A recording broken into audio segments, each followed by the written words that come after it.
성경 말씀 여호수아 1장 1절에서 6절 말씀입니다. 구약 성경 320쪽입니다.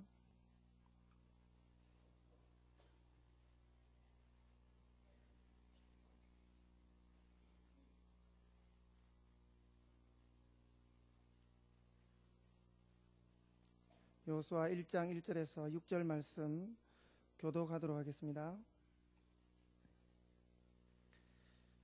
여호와의 종 모세가 죽은 후에 여호와께서 모세의 수종자 눈의 아들 여호수아에게 말씀하여 이르시되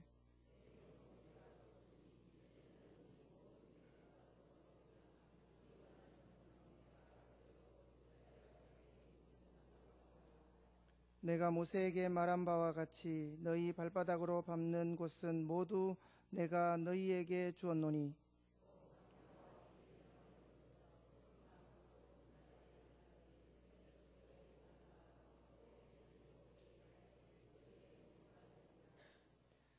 내 평생에 너를 능히 대적할 자 없으리니 내가 모세와 함께 있었던 것 같이 너와 함께 있을 것임이니라. 내가 너를 떠나지 아니하며 버리지 아니하리니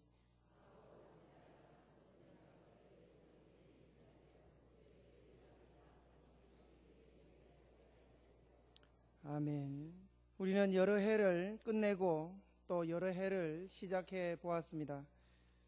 한 해를 시작하면서 많은 결심들을 하게 되고 또 연말을 맞이하면서 그 결심했던 것들을 결산하기도 했습니다. 2012년을 이제 시작하고 났는데 혹시 마음에 어떤 결심들을 하셨는지 무척 궁금해집니다. 제가 여러분들의 속을 다 들여다볼 수 없기 때문에 난 무슨 결심을 했는가 한번 마음속으로 되뇌어 보시기 바랍니다. 아침에 중등부 설교를 하면서 한 친구가 이 질문에 대해서 성경을 일독하기로 작정했다 그렇게 했습니다. 중학교 2학년 친구가 그렇게 얘기를 하더라고요. 너무 기특하기도 하고 대견스럽기도 했습니다. 또 어떤 가장들은 내년 한 해는 올해 한 해는 이제 집에 좀 일찍 들어가리라. 그래서 가정을 좀 성실하게 돌보리라. 그런 마음의 결단을 하신 분들도 아마 계실 줄 압니다. 또 어떤 가장분들은 올 한 해는 가정예배를 한번 해보리라 그렇게 마음에 꿈꾸고 있는 분들도 계실 것이라 생각합니다. 또 어떤 분들은 이제 올해는 교회 봉사를 좀 더 성실하게 한번 해볼 것이다. 맡은 교사의 직분이나 또 찬양대나 또 여러 가지 일들을 내가 열심히 한번 해보리라 그렇게 마음에 결심을 하신 분들도 계실 겁니다.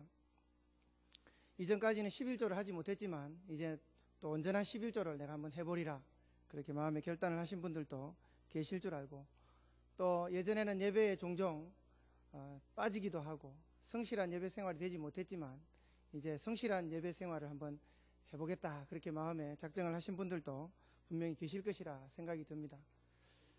우리가 이런 여러 가지 작정들 앞에서 설레임이 가득해야만 하는데 왠지 모를 두려움이 우리를 압도하고 있는 것을 우리 마음속으로 발견하게 되죠. 왜 그럴까요? 새해를 맞고 새 결심들을 하게 되면 설레임이 가득해야만 합니다. 그런데 여러 가지 마음의 작정들을 하고 있음에도 불구하고 설레임보다는 오히려 마음에 두려움을 갖고 있는 경우도 많이 있다는 사실이죠. 예전에는 한 해를 마무리하고 새해를 맞이할 때 설레임이 가득했었습니다. 어느 순간에선가부터 이 설레임이 두려움으로 바뀌어가지고 이제 결심하는 것이 굉장히 두려워지고 작심삼일이라는 말처럼 그 작정했던 것에 대해서 신실하게 지켜지지 못해서 이제는 작정조차도 나의 삶의 비중이 없어지는 그런 삶이 되어야 될 때도 있는 것입니다. 혹시 여러분들 마음속에 두려움이나 또 설레이지 못하는 그런 마음들, 혹시 귀찮아하는 마음들이나 그런 마음들이 있다면 떨어버릴 수 있기를 바랍니다. 이제 새 시대에 새 말씀을 주시는 하나님 앞에서 설레임을 가득 가질 수 있는 이 예배 시간이 되기를 바랍니다. 한 해를 시작할 때 많은 계획을 세우면서 설레임이 여러분들 마음속에 가득 있을 줄 압니다. 그러나 시간이 지날수록 이 계획들이 잘 실행이 되지 못해서 실패하게 되고, 그래서 이 실패가 결국은 우리 자신을 할 수 없다, 못한다 결단하는 그 와중에서도 이미 실패를 먼저 생각해버리는 그런 패배주의에 젖는 그런 삶이 될 수가 있다는 것이죠. 지나간 실패의 과정들을 떠올리면서 작정하는 것이 어려워질 수도 있는 것입니다. 지금 이 시간에도 하나님의 말씀을 받으면서도 저거 할 수 있을까? 저렇게 될 수 있을까? 그런 마음속에 그런 어려움들이 있는 분들도 혹 계실 줄 압니다. 새 시대, 새 일꾼, 새 명령에 대한 말씀을 제가 드려도 마음에 큰 설레임도 없고 또 말씀을 들어도 잘 결단이 되지 않는 그런 분들도 계실 줄 압니다. 이 시간 그것을 다 떨어버리고 새 말씀에 또 새롭게 우리에게 주시는 그 하나님의 명령 앞에 설레이는 마음을 가질 수 있는 시간이 되기를 바랍니다. 우리의 이렇게 반복되는 패배주의, 그것이 더 이상 이제 영향을 미치지 못하도록 마음을 단단히 드시고 이제는 앞으로 전진하는 것 생각하시기를 바랍니다. 이런 반복되는 패배주의와 또 우리를 소심하게 만드는 이런 것들은 사탄의 속임일 가능성이 매우 높습니다. 사탄은 우리를 속이는 자라고 말씀했습니다. 그래서 우리를 계속해서 열등감에 빠지도록 만들고 할 수 없다라고 우리 마음속에서 계속 속삭이는 것이 사탄의 한 전략임을 우리는 알아야 합니다. 2011년 한 해 교회를 섬기는 일에 혹시 여러분 실패하셨는지 모르겠습니다. 혹 여러분 가정에서나 또 하는 사역에 있어서 어떤 실패를 맛보셨는지 모르겠습니다. 혹 자녀와의 관계가 제대로 이루어지지 못해서 많이 힘들어했는지, 혹 아내와의 관계, 혹 남편과의 관계가 잘 이루어지지 못해서 혹 실패했다 그런 생각을 가지고 계시는지 모르겠습니다. 그래서 이제 그 상처와 패배의식 때문에 아무것도 하지 않겠다라고 생각하고 계시는 분들이 계신다면 그것은 잘못된 생각임을 알아야 합니다. 교회 안에 여러 사람들과 함께 교제하면서 그 교제에 어려움이 생겨서 이제 더 이상 누구와도 내가 관계하지 않겠다, 어떤 공동체에도 내가 소속하지 않겠다, 그런 마음을 혹시 가지고 계시는 분들이 있다면 그것은 사탄의 속임이요, 사탄의 속삭임이라는 것을 알 수 있어야만 하는 것입니다. 사탄은 속이는 자이고 속이는 자에게 이길 수 있는 것은 그 정체를 아는 것에 있다 할 수 있습니다. 그러므로 오늘 그 정체를 알게 되면 또 그 정체를 밝히 인식하게 되면 그 속임은 사라질 줄로 믿습니다. 하나님의 나라는 계속해서 전진해야만 합니다. 하나님의 나라의 전진은 저와 여러분들의 삶에 있는 것이고 저와 여러분들의 섬김, 저와 여러분들의 사역에 있는 것입니다. 만약에 우리가 침체하고 우리가 그런 패배주의에 젖어 있게 된다면 하나님의 나라는 더 이상 전진하지 못하게 될 것입니다. 그러나 하나님의 나라가 전진하고 하나님 나라가 계속 확장되는 것은 하나님의 뜻입니다. 그러므로 패배주의에 젖어 있는 것은 하나님의 뜻이 아닌 것이죠. 그래서 오늘도 전진하기를 원하시는 하나님의 뜻을 발견해야만 하는 것입니다. 이런 하나님 나라의 전진은 사탄이 결코 좋아하는 것이 아닙니다. 그래서 우리는 영적인 전쟁을 계속해서 싸워가야 하는 사람들이죠. 하나님의 나라가 앞으로 나아갈 수 있도록, 하나님 나라가 세워질 수 있도록 그렇게 계속해서 우리가 노력하게 될 때 사탄의 나라, 사탄의 영역은 계속해서 줄어들게 되는 것이죠. 그리고 사탄의 나라는 쇠퇴하게 되는 것입니다. 그때 비로소 하나님 나라는 확장이 되고 하나님 나라가 계속 전진하게 되는 것입니다. 하나님 나라가 계속해서 전진하게 될 때는 요한계시록에 우리에게 약속해 주신 것 같이 복음이 편만하게 전파되며 또 하나님의 나라가 도래해서 주님 재림이 앞당겨지게 된다 하는 것입니다.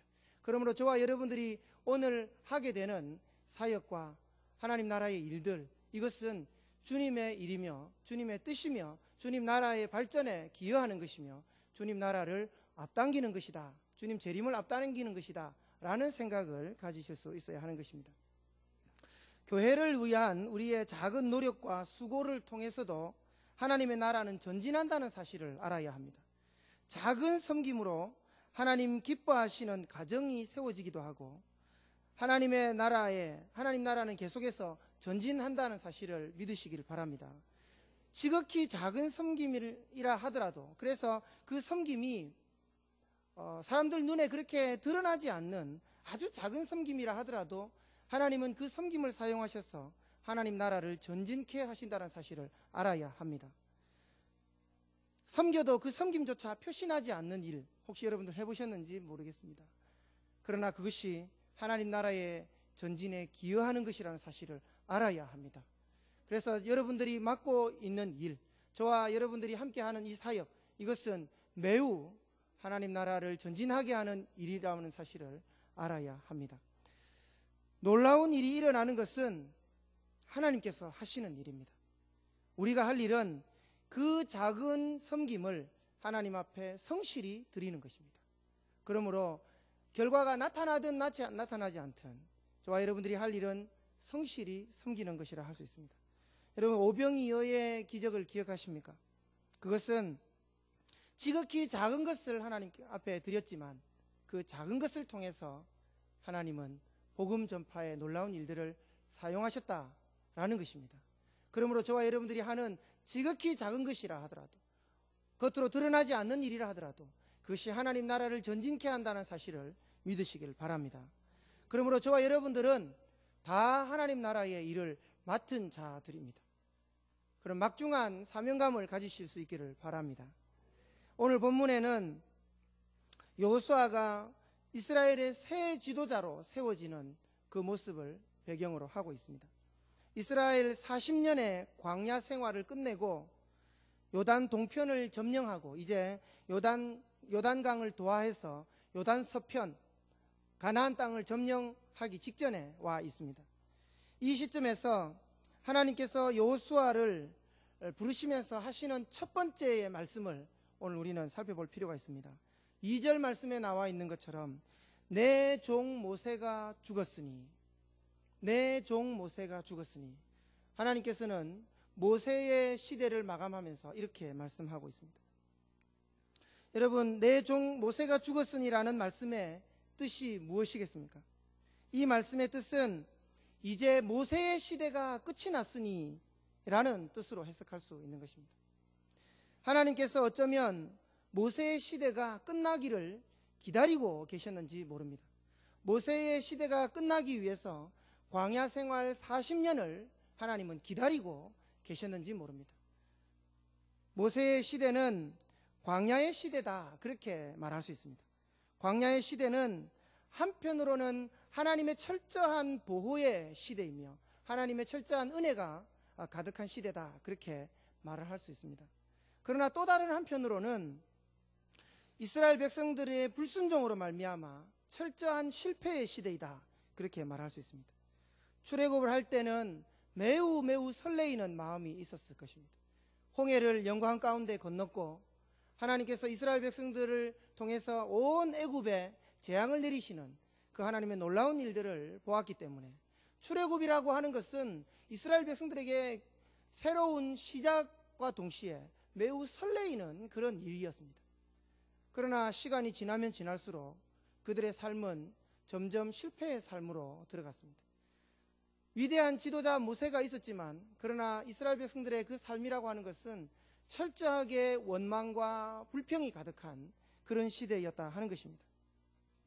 순간순간 하나님을 원망하고 하나님을 불신앙했던 그런 시기였다 할 수 있습니다.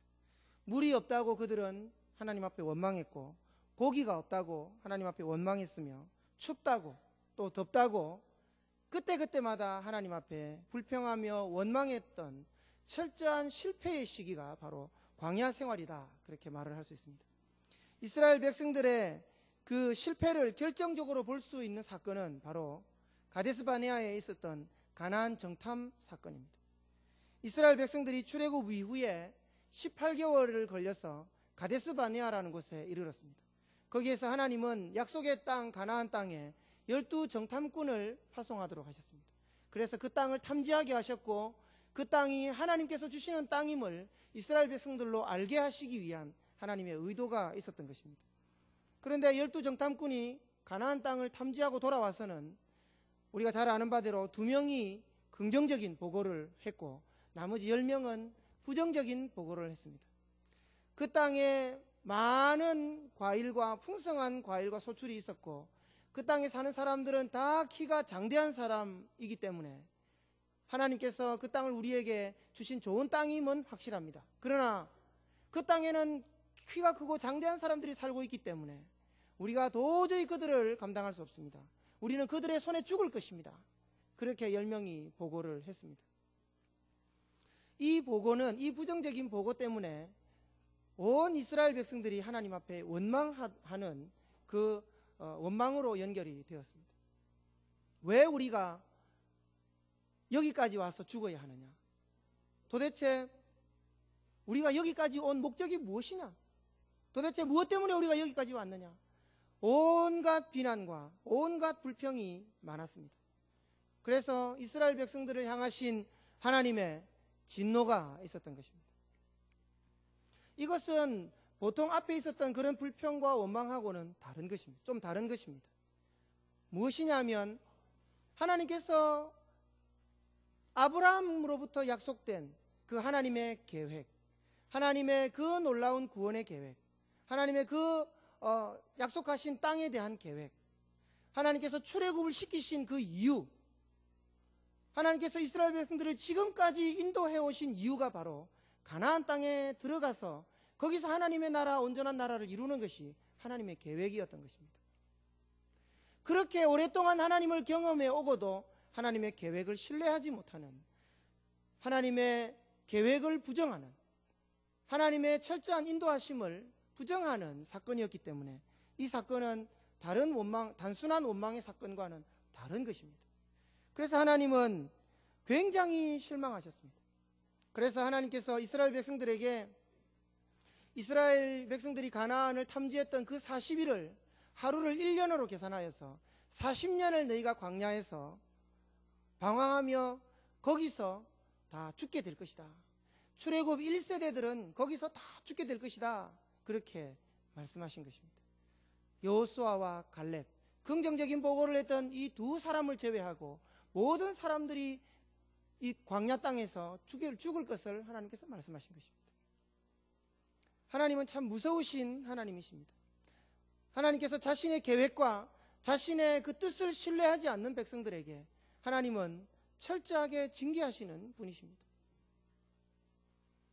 하나님의 이 징계가 얼마나 무서운지 이 하나님의 말씀에 표현이 되어 있는 대로 한다면 너희들이 모두 죽어서 광야에서 먼지가 될 때까지 내가 기다리겠다. 그렇게 말씀하셨습니다. 너희가 원망하는 이 모든 소리를 듣느냐? 나를 신뢰하지 않고 나를 원망하는 이 모든 자들이 광야에 엎드러져서 먼지가 될 때까지 내가 기다리겠다. 그렇게 말씀하셨습니다. 하나님은 무서우신 하나님이십니다. 하나님의 뜻과 하나님의 계획을 신뢰하지 않는, 하나님을 불신앙하는 그 자들에게 하나님은 그 먼지가 되어서 광야에서 모래가 될 때까지, 그 사람들이 다 죽어 시체가 엎드러져서 먼지가 될 때까지 내가 기다리겠다. 그렇게 말씀하신 것입니다. 여기서 하나님께서 기다리겠다라고 하셨던 그 기다림, 그것이 모세의 시대가 끝나는 것을 하나님께서 의도하셨던 것입니다. 모세의 죽음이라고 하는 것은 이 광야 시대의 종말을 말하는 것입니다. 하나님께서 40년의 그 심판, 40년간 이스라엘 백성들이 광야에 모두 엎드려져서 죽어서 먼지가 될 때까지 기다리겠다라고 한 그 시대, 그것을 말씀하시는 것입니다. 그래서 이제 내 종 모세가 죽었으니 라고 하는 것은 그 실패의 삶들이 이제 끝났으니, 실패의 그 삶, 그 실패의 시대가 끝났으니, 그렇게 말을 바꾸어서 해석할 수 있는 것입니다. 하나님께서 이제 새 시대를 돌이켜 하시겠다라는 하나님의 의지를 볼 수 있는 것입니다. 하나님께서 여호수아를 부르시는 것은 이제 모세의 시대를 끝내고 새 시대를 돌이켜 하시겠다라는 하나님의 의도인 것입니다. 모세의 시대는 실패의 시대요, 하나님 앞에 불순종했던 시대인 것입니다. 하나님의 계획과 뜻을 신뢰하지 않았던 그 시대인 것입니다. 그 시대의 마지막 죽음이 모세의 죽음인 것입니다. 그래서 내 종 모세가 죽었으니 라고 하는 것은 이 실패의 시대가 이제 끝났으니 너희가 40년 동안 출애굽 1세대가 다 광야에 엎드려서 죽게 될 것인데 그때 그 모든 사람들이 그 죽음의 끝, 그것이 바로 모세의 죽음인 것입니다. 이 모세의 죽음이 우리에게 영적으로 시사하는 바는 모든 실패의 과정을 끝내고, 그래서 하나님께서 그렇게 섭섭하게 여기셨던 불순종, 그 불신앙, 그것을 끝내는 그 종말을 의미한다 할 수 있는 것입니다. 지나간 시간들을 우리가 돌이켜보면 참으로 많은 실패의 과정들이 우리 안에 있었던 것을 우리는 보게 됩니다. 그래서 우리는 새로운 2012년 새해를 우리가 맞이하지만, 그러나 우리의 마음 가운데 새 시대를 향한 설레임과 새 시대에 하나님께서 이루어 가시고자 하시는 하나님의 그 소원, 또 내 안에 일어나는 결단, 그것의 설레임보다는 오히려 두려움이나 오히려 귀찮음이나 아무런 것도 기대할 수 없는 무력감, 이것이 우리 안에 자리 잡고 있다는 사실입니다. 그래서 그냥 흘러가는 대로 흘러가지, 그냥 가는 대로 갈 거야, 그냥 잘 될 거야, 막연한 생각만 가지고 있다는 사실입니다. 그러나 오늘 말씀을 통해서 여러분 분명히 깨달으시기를 바랍니다. 하나님께서 이제 새 시대를 돌이켜 하신다는 사실을 믿으시기를 바랍니다. 하나님께서 이제 말씀에 순종하고 자신의 뜻에 따르는 하나님의 사람들을 일으키시고 하나님의 시대를 여시겠다고 하시는 하나님의 말씀을 믿음으로 받으시는 여러분 되시기를 주님의 이름으로 축원합니다.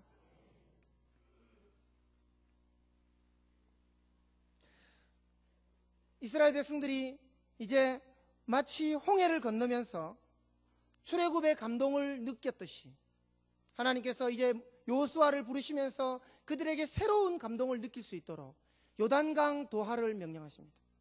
요단강 도하는 출애굽 1세대가 경험하지 못했던 출애굽 2세대 광야에서 난 자들이 경험하게 되는 새로운 시대에 대한 첫 경험인 것입니다. 그래서 요단강을 도하하면서 하나님께서 홍해를 가르신 그 이적, 자기 아버지로부터 들었던 그 홍해의 기적을 다시 경험하게 되는 것입니다. 여러분, 우리가 과거에 많은 하나님의 은혜들을 경험하고 하나님의 영광들을 경험했습니다. 그러나 시간이 흐르면서 그 의미들이 계속해서 퇴색되었고 이제 다시 무언가를 경험하기를 간절히 기대하는 그런 마음들이 우리 가운데 있는 줄 압니다. 우리의 부모로부터 들었든지 아니면 내가 경험해왔던 과거의 어떤 영광스러운 하나님을 향한 경험이었든지 이제 새 시대를 열면서 그 경험을 사모하시기를 바랍니다. 이제 기도로 새 시대를 열어갈 수 있는, 이제 내일부터 시작하는 이 특별 새벽기도, 이것을 통해서도 우리가 새 시대를 기대할 수 있는 것입니다.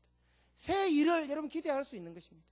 우리가 이때까지 경험해왔던 신앙의 전성기, 우리가 이때까지 하나님 앞에 누렸던 그 하나님의 영광, 그것을 다시 회복하기를 원하는 그러한 마음들이 여러분 안에 간절히 일어나기를 바랍니다. 새 시대를 하나님께서 주시면서 이 새 경험을 하나님께서 우리에게 주시도록 간절히 갈망하시는 여러분들이 되시기를 바랍니다. 이것은 요단강을 도하하면서 이스라엘 백성들이 반드시 한번 경험해야 하는 그 한 번의 경험이었던 것입니다. 저와 여러분들의 삶 가운데, 지금부터 시작되는 이 삶 가운데 이 경험이 1월 안에 있기를 주님의 이름으로 축복합니다. 이번 주 안으로 있기를 주님의 이름으로 축복합니다. 그래서 우리의 신앙이 2012년을 다시 힘차게 출발할 수 있는 그런 신앙의 출발점이 되기를 주님의 이름으로 축원합니다. 여러분, 우리의 삶이 많이 복잡합니다. 사실은 현대인의 삶이 매우 복잡한 것을 보게 됩니다. 이것은 현대인의 삶의 한 가지 특징이라 할 수 있습니다. 우리가 세운 우리 신앙생활의 어떤 원리 위에 무엇인가 그 원리에 적합하지 않는 것들이 더덕더덕 붙어 있는 것을 보게 됩니다. 그러면서 우리는 생각합니다. 마음으로 이것도 하나님을 기쁘시게 하는 일일 거야. 또 저것도 더덕더덕 붙여놓고 이것도 하나님 기뻐하시는 일일 거야. 그러면서 여러 가지 것들을 더덕더덕 붙여놓습니다. 그러고 나중에 시간이 흐르면서 우리가 세워놓았던 그 원리는 어디로 가고 없고 더덕더덕 붙어있는 그것 때문에 힘들어하고 그것에 오히려 집중하게 되는 그런 삶이 되어버릴 때가 많이 있는 것입니다. 여러분, 우리가 다시 힘찬 출발을 우리가 해야 한다라고 하면 우리가 먼저 회복해야 할 것은 삶의 원리를 다시 세우는 것입니다. 우리의 원리로 다시 돌아가는 것입니다. 우리 신앙의 기초로 다시 돌아가는 것입니다. 그래서 무엇인가 더덕더덕 붙어 있는 것을 잘라내는 것에서부터 시작되는 것입니다. 신앙생활은 단순함입니다.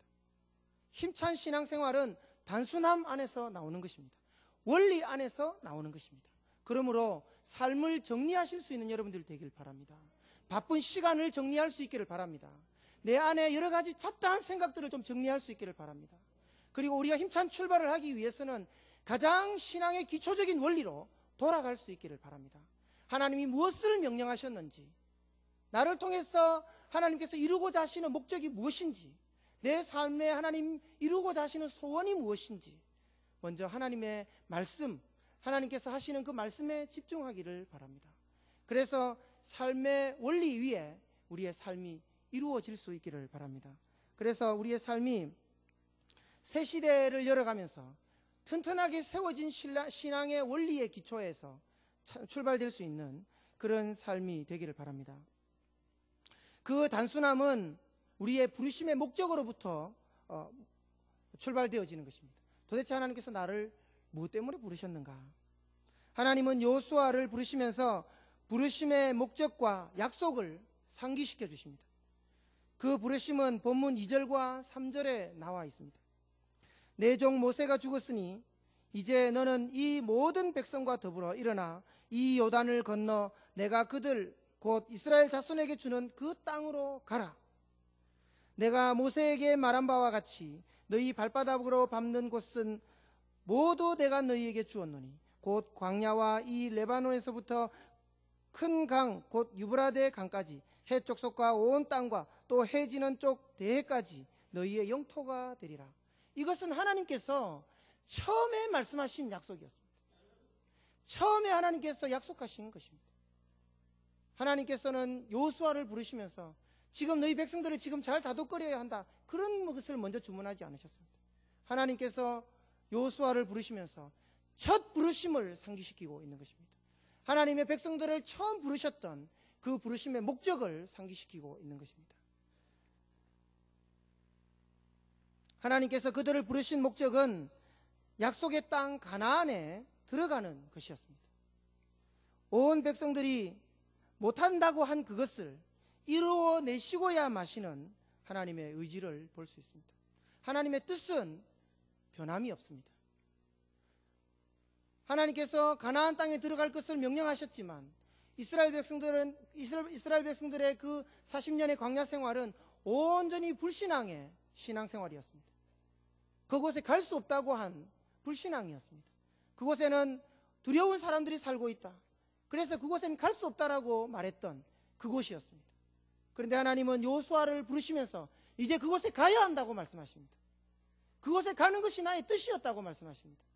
너희가 광야의 실패를 보느냐? 이제는 그 실패를 뒤로하고 다시 내가 명령해 놓았던 그 명령으로 돌아오라고 말씀하시는 것입니다. 저와 여러분들이 하나님의 말씀에 집중할 수 있기를 바라고, 또한 교회가 나아가야 할 방향에 집중할 수 있기를 바랍니다. 교회 지도자가 제시하시는 그 방향에 여러분 집중할 수 있기를 바랍니다. 이제는 갈 수 없다고 얘기하는 시대가 지나갔음을 여러분 아시기를 바랍니다. 못 간다고 얘기하는 그 시대는 지나갔다고 말씀하시는 하나님의 말씀을 들으시기를 바랍니다. 이제는 가야 한다고 말씀하십니다. 이제는 새 방향을 쫓아서 가야 한다고 말씀하시는 것입니다. 그러므로 이제 가야 한다고 하는 것은 모두가 합력해서 가야 하는 것입니다. 여러분, 이스라엘 백성들의 불신앙이 몇 명으로부터 시작되었습니까?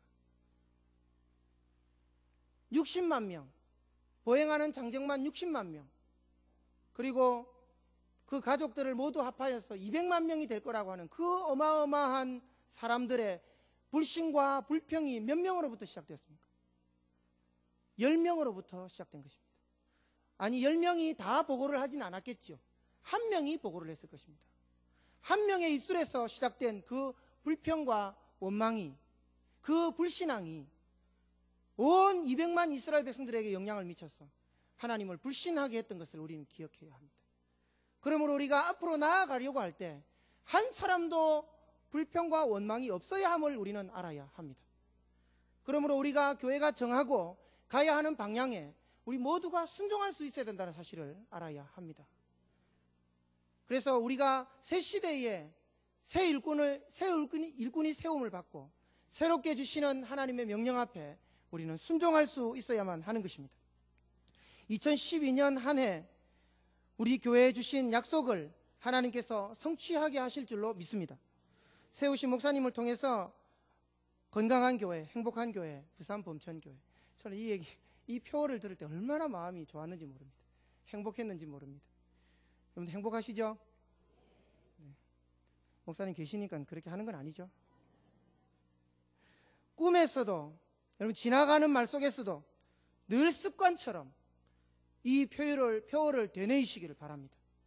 그리고 우리가 반드시 가야 하는 길이라고 하는 것을 명심하시기를 바랍니다. 꿈에도, 우리가 평소에 그냥 되뇌이는 말에도, 평소에 우리의 생각에도, 우리가 사역하는 곳곳의 사역의 가치관 안에도 이것이 들어갈 수 있기를 바랍니다. 한 사람도 이 마음이 흐트러지지 않기를 바랍니다. 하나님께서는 이제 힘차게 전진하기를 원하시며 새 시대를 여시기를 원하십니다. 새 명령을 주실 것입니다. 또한 이 새 표 아래 새로운 요구를 우리에게 주실 줄로 압니다. 온전한 순종이 있기를 주님의 이름으로 축복합니다. 이제 새 시대가 도래한 줄로 믿습니다. 이 시대까지의 모든 실패와 두려움과 원망들, 불평들은 가고 이 시대를 맞아 새 일꾼을 세우시고 새 일을 시작하시는 하나님을 우리의 믿음의 눈으로 볼 수 있기를 주님의 이름으로 축원합니다. 또한 여러분들 개인적으로도 가정에 이제 새 시대가 도래하도록 여러분 하나님 앞에 구하시기를 바랍니다. 그래서 이때까지의 삶과 2011년까지의 삶과 다른 삶을 꿈꾸시기를 주님의 이름으로 축복합니다. 여러분들이 속한 공동체가 2011년까지의 그 삶과는 또 다른 더 발전된 새 시대임을 알리는 그러한 공동체로 만들어갈 수 있기를, 여러분들이 그것을 꿈꿀 수 있기를 주님의 이름으로 축복합니다. 고린도전서 1장 10절의 말씀은 이렇게 말씀하십니다. 형제들아, 내가 우리 주 예수 그리스도의 이름으로 너희를 권하노니 모두가 같은 말을 하고 너희 가운데 분쟁이 없이 같은 마음과 같은 뜻으로 온전히 합하라. 주님의 명령입니다. 여러분, 공동체가 하나가 되어야 합니다. 공동체가 앞으로 전진하기 위해서는 하나가 되어야 하는 것입니다. 공동체라고 하는 것은 공동체가 하고 있는 일에 대해서 한 사람이라도 딴 생각을 하든지, 공동체가 이 일을 하고 있는데 한 사람이 딴 곳에 있든지, 그것은 공동체가 아닌 것입니다. 한 사람이라도 딴 마음을 품고 있든지, 한 사람이 딴 짓을 하고 있든지, 여러분, 그래서는 공동체가 온전히 세워질 수 없는 것입니다. 모두가 같은 마음을 품고 같은 뜻으로 마음을 합해야만 기관이 하나가 될 수가 있는 것이고, 구역이 하나가 될 수 있는 것이고, 교회가 하나가 될 수 있는 것입니다. 그러므로 마음을 합하시기를 바랍니다. 하나님의 말씀에 순종하고 하나님의 명령에 순종하는 것은 새 시대의 하나님의 법칙입니다. 새 시대에 요구하시는 하나님의 명령입니다. 새 시대가 도래하려고 할 때 불순종이 아닌 순종의 시대가 되어야 한다는 사실입니다. 그러므로 이 말씀에 순종할 수 있기를 주님의 이름으로 축복합니다. 우리에게 주신 약속의 말씀을 함께 받으면서 말씀을 마무리하겠습니다. 우리 오늘 본문 6절과 7절 말씀을 함께 읽고 주님의 말씀을 받고 이제 말씀을 마무리하겠습니다. 6절과 7절을 5절과 6절입니다. 함께 읽고 말씀을 마무리하겠습니다. 함께 읽겠습니다. 내 평생에 너를 능히 대적할 자 없으리니 내가 모세와 함께 있었던 것 같이 너와 함께 있을 것임이니라. 내가 너를 떠나지 아니하며 버리지 아니하리니 강하고 담대하라. 너는 내가 그들의 조상에게 맹세 그들에게 주리라 한 땅을 이 백성에게 차지하게 하리라. 아멘. 내 평생에 너를 능히 대적할 자 없으리니, 하나님께서 함께 하시겠다라는 약속의 말씀이며, 하나님께서 과거에 주셨던 그 말씀을 마침내 성취하고야 말 것이라는 하나님의 격려와 약속의 메시지인 것입니다. 새 시대를 맞아 반드시 약속하신 것을 성취하시는 하나님을 기대하며 믿음으로 전진하시는 저와 여러분들 되시기를 주님의 이름으로 축원합니다.